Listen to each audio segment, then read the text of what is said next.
حرام چھوڑنے کا نتیجہ۔ دمشق میں ایک بہت بڑی مسجد ہے جو مسجد جامع توبہ کے نام سے مشہور ہے۔ اس میں ایک طالب علم جو بہت زیادہ غریب اور عزت نفس میں مشہور تھا، وہ اسی مسجد کے ایک کمرے میں ساکن تھا۔ 2 دن گزر چکے تھے، اس نے کچھ نہیں کھایا تھا اور اس کے پاس کھانے کے لیے کوئی چیز نہیں تھی اور نہ کوئی پیسے اس کے پاس تھے۔ تیسرے روز بھوک کی شدت سے اسے احساس ہوا کہ وہ مرنے کے قریب ہے۔ سوچنے لگا اب اس حالت میں ہوں کہ سرہنگ حتیٰ کہ مقدار یا ضرورت کے مطابق چوری جائز ہے، اس بنا پر چوری کراتا بہترین راہ تھا۔ ایک شیخ کہتے ہیں یہ سچا واقعہ ہے اور میں ان لوگوں کو اچھی طرح جانتا ہوں اور اس واقعے کی تفصیل سے آگاہ ہوں۔ یہ مسجد ایک قدیم محلہ میں واقع ہے اور وہاں تمام مکانات قدیمی طرز پر اس طرح بنے ہوئے ہیں کہ ایک دوسرے کی چھتیں آپس میں ملی ہوئی ہیں اور چھتوں ہی سے سارے محلے میں جایا جا سکتا ہے۔ یہ جوان مسجد کی چھت پر گیا اور وہاں سے محلے کے گھروں کی طرف چل دیا۔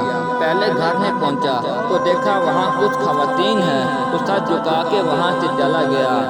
بعد والے گھر پہنچا تو دیکھا گھر خالی ہے، لیکن اس گھر سے کھانے کی خوشبو آ رہی ہے۔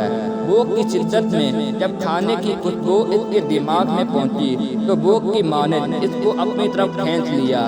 یہ مکان ایک منزل تھا۔ فوراً باورچی خانے میں پہنچا، دیگچی کا ڈھکن اٹھایا تو اس میں بھرے ہوئے بیگن کا سالن تھا۔ ایک بیگن اٹھایا، بھوک کی شدت سے سالن گرم ہونے کی بھی پرواہ نہیں کی، بیگن کو دانتوں سے کاٹا اور جیسے ہی نگلنا چاہا تو اسی وقت عقل اپنی جگہ واپس آ گئی اور اس کا ایمان جاگ گیا۔ اپنے آپ سے کہنے لگا خدا کی پناہ، میں طالب علم ہوں اور میں لوگوں کے گھروں میں چوری کروں؟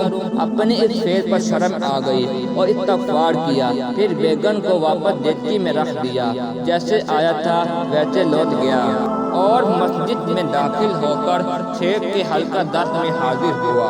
بھوک کی شدت سے سمجھ نہیں پا رہا تھا کہ شیخ کیا درس دے رہے ہیں۔ جب شیخ درس سے فارغ ہوئے اور لوگ بھی فارغ ہو گئے تو ایک خاتون مکمل پردے کے ساتھ وہاں آئی، شیخ سے کچھ گفتگو کی اور وہ طالب علم ان دونوں کی گفتگو کو نہیں سمجھ سکا۔ شیخ نے اپنے اطراف میں نگاہ کی تو اس کو ایک طالب علم کے علاوہ کسی کو وہاں نہ پایا۔ پھر اس کو آواز دی اور کہا تم شادی شدہ ہو؟ جوان نے کہا نہیں۔ شیخ نے کہا تم شادی نہیں کرنا چاہتے؟ جوان خاموش رہ گیا۔ شیخ نے پھر کہا مجھے بتاؤ تم شادی کرنا چاہتے ہو یا نہیں؟ اس جوان نے جواب دیا خدا کی قسم میرے پاس ایک لقمہ روٹی کے لیے پیسے نہیں ہیں، میں کس طرح شادی کروں؟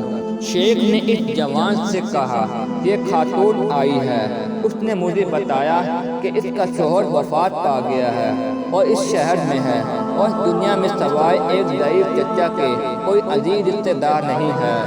اپنے چچا کو یہ اپنے ساتھ لے کر آئی ہے اور وہ اس وقت اس مسجد کے ایک کونے میں بیٹھا ہوا ہے اور اس خاتون کو اس کے شوہر سے گھر اور مال ورثہ ملا ہے۔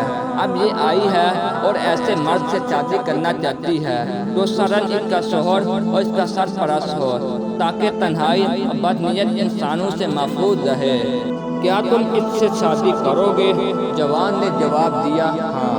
پھر اس خاتون سے پوچھا کہ تم اس کو اپنے شوہر کے طور پر قبول کرتی ہو؟ اس نے بھی مثبت جواب دیا۔ شیخ نے اس خاتون کے چچا اور 2 گواہوں کو بلا کر ان دونوں کا نکاح کرا دیا اور اس طالب علم کی بجائے خود اس خاتون کا مہر ادا کیا۔ پھر اس خاتون سے کہا اپنے شوہر کا ہاتھ تھام لو۔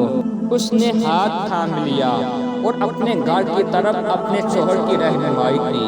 جب گھر میں داخل ہوئی تو اپنے چہرے سے نقاب ہٹا دیا۔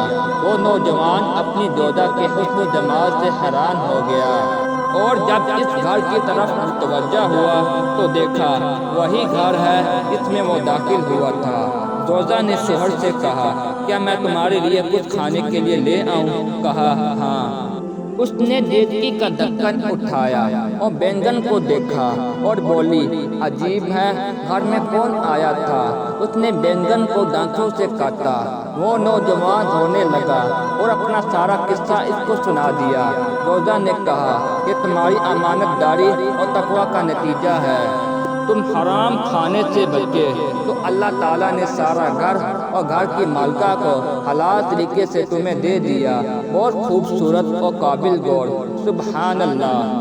جو کوئی اللہ تعالیٰ کی خاطر کسی گناہ کو ترک کرے اور تقوی اختیار کرے تو اللہ تعالیٰ اس کے مقابل میں بہتر چیز اس کو عطا کرتا ہے۔ بے شک